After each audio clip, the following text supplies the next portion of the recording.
Kaum muslimin jamaah salat Jumat rahimakumullah.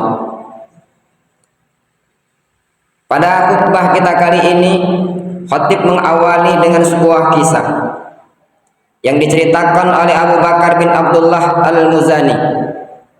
Dia menceritakan pada saat dulu ada seorang lelaki yang memiliki harta kekayaan yang begitu banyak. Seorang yang kaya raya. Dengan harta kekayaannya ini, hampir semua jenis harta dia miliki, baik yang bergerak maupun yang tidak bergerak, atau apapun jenis harta, semua ia koleksi. Sehingga berjalannya waktu, ada saatnya dia ini sakit, dan sakitnya ini menandakan bahwa ia akan meninggalkan dunia ini. Pada saat dalam keadaan sakit yang keras, dia memanggil anak-anaknya. Wahai anak-anakku, sepertinya umurku sebentar lagi. Aku minta kalian tolong kumpulkan semua harta-harta yang selama ini aku cari. Kumpulkan harta-harta yang selama ini aku cari, katanya. Lalu semua anak-anaknya tadi mengumpulkan harta itu. Ada emas, ada perak, ada uang, ada sertifikat. Semua dikumpulkan di hadapannya, baik itu kendaraan maupun yang lainnya. Pada saat harta itu dikumpulkan, dihadapkan ke hadapannya, lelaki ini dalam keadaan sakit, dia menangis. Dia menangis. Dalam keadaan menangis, malaikat maut datang menghampirinya. Malaikat maut menampakkan diri kepada setiap orang yang akan meninggalkan dunia. Walaupun terkadang orang di kiri kanan kita tidak melihat, tetapi pada saat itu malaikat maut menampakkan dirinya kepada calon mayit ini tadi. Lalu malaikat maut mengatakan kepada si lelaki ini tadi, wahai fulan, kenapa engkau menangis? Apa yang membuat engkau sedih? Lelaki ini bukan sedih dengan penyesalan hidupnya, tetapi dia sedih, dia mengatakan, harta yang banyak ini sebentar lagi sepertinya akan aku tinggalkan. Keluar keringat, pontang-panting siang malam aku mencarinya, tetapi aku tidak yakin pada saat aku meninggalkan dunia ini, apakah di antara hartaku ini ada yang mau ikut aku ke alam kubur. Ini yang membuat aku menangis. Dia belum sadar bahwa yang dihadapkannya itu adalah malaikat maut. Lalu malaikat maut mengatakan, wahai fulan, demi zat yang telah memberimu harta, aku tidak akan meninggalkan rumah ini sebelum aku membawa nyawamu ke hadapan Allah Subhanahu wa ta'ala.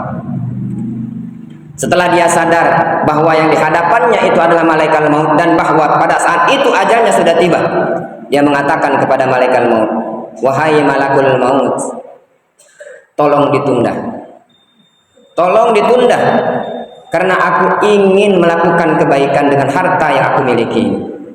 Aku ingin menginfakkan hartaku. Aku ingin mensedekahkan hartaku. Aku ingin wakafkan hartaku. Aku ingin menyantuni anak yatim. Aku ingin membangun masjid, dan semuanya ingin dia lakukan. Tetapi apa kata malaikat maut? Waktumu sudah berakhir. Engkau hidup puluhan tahun, engkau hidup yang begitu banyak yang Allah berikan. Kenapa tidak kemarin engkau lakukan? Kenapa tidak minggu lalu engkau lakukan?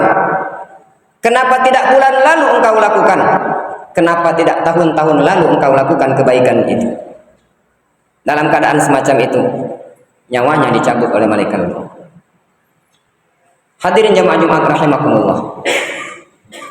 Dari kisah ini mengingatkan kepada kita, ternyata pada saat kita meninggal, satupun harta yang selama ini kita cari, yang selama ini kita bangga-banggakan, tidak ada satupun yang akan menemani kita nanti di akhirat kelak. Padahal di dalam Al-Quran Allah Subhanahu wa ta'ala sudah mengingatkan, laula akhartani ila ajalin qarib fa asaddaqa wa akum minas sholihin.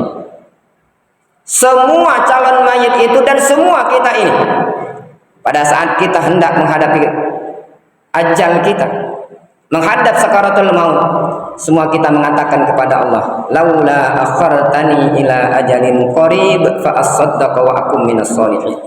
Ya Allah, tolong tunda sebentar, tunda ya Allah sedetik saja atau sesaat saja, fa asaddaqa wa akum minas sholihin.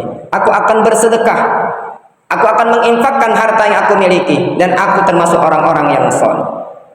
Tetapi pada saat itu ternyata hayalan, harapan hanya sebatas harapan, kita tidak bisa mengaplikasikannya, tidak bisa untuk melakukannya. Para jemaah sekalian dirahmati oleh Allah Subhanahu wa taala, Islam, agama kita tidak pernah melarang kita untuk mengumpulkan harta. Tidak pernah melarang kita untuk menjadi orang yang kaya raya.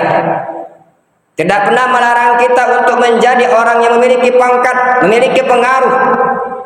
Tetapi bagaimana apa yang Allah titipkan kepada kita, kita jadikan sarana, kita jadikan wasilah untuk bekal kita nanti di akhirat kelak. Bukankah Rasulullah SAW sudah mengingatkan di dalam banyak hadisnya? Rasul mengatakan, ad-dunya mazra'atul akhirah. Dunia ini bukan untuk engkau benci. Dunia ini bukan untuk engkau tinggalkan. Dunia ini bukan hanya untuk engkau angin lalu saja. Tetapi dunia ini adalah ladang kita. Ladang kita untuk bercocok tanam pada saatnya nanti di alam kubur, di alam akhirat. Kita akan memanen apa yang kita tanam semasa hidup kita di dunia ini.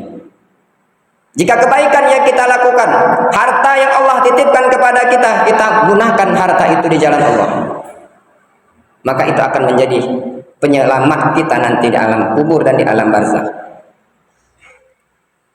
Waktu yang Allah titipkan kepada kita, kita manfaatkan untuk taat kepada Allah, maka waktu yang kita lalui itu akan menjadi saksi bahwa, menjadi pembela di hadapan Allah bahwa kita pernah melakukan ketaatan dan kebaikan. Fasilitas yang kita miliki saat ini, baik itu harta, baik itu jabatan, mari kita gunakan untuk jalan Allah Subhanahu wa taala, untuk melakukan kebaikan, supaya pada saatnya nanti tidak timbul penyesalan kita dalam menghadapi sakaratul maut itu. Karena kita sudah merasa puas, apa yang Allah berikan kepada kita sudah kita gunakan untuk bekal kita menghadap Allah Subhanahu wa taala. Kaum muslimin jemaah Jumat rahimakumullah. Oleh sebab itu, mari kita gunakan waktu-waktu yang Allah berikan. Kita gunakan kesempatan yang Allah berikan. Jika kita memiliki kebanyakan harta, memiliki kelebihan harta, Allah titipkan harta yang banyak kepada kita, kita gunakan harta itu untuk jalan-jalan yang diridhai oleh Allah Subhanahu wa taala. Supaya pada saatnya nanti, kalau di awal saya menyebutkan wa tazawwadu fa inna khairaz zadi taqwa, berbekallah, karena sebaik-baik bekal itulah dengan takwa kepada Allah. Orang yang bertakwa itu melakukan perintah-perintah Allah. Waktu yang Allah berikan kepadanya dia gunakan untuk taat. Kesempatan yang Allah berikan dia gunakan kesempatan itu untuk taat. Harta yang Allah titipkan dia gunakan harta itu untuk taat kepada Allah Subhanahu wa taala. Kita berharap kepada Allah Subhanahu wa taala, semoga kesempatan, waktu, fasilitas, harta yang Allah berikan bisa menjadikan wasilah mendapatkan keridhaan dari Allah Subhanahu wa taala. Amin amin ya rabbal alamin. Demikianlah khutbah kita pada kesempatan kali ini. Semoga Allah selalu memberikan keridhaan kepada kita, menaungi kita dengan rahmat dan kasih sayangnya, sehingga apapun yang terbenak di dalam lubuk hati kita, yang keluar dari lisan kita, yang keluar dari pemikiran kita, bisa menyejukkan apapun yang ada di sekeliling kita, memberikan suasana yang damai, memberikan semua kontribusi yang bisa mendekatkan kita kepada Allah Subhanahu wa taala. Amin amin ya rabbal alamin.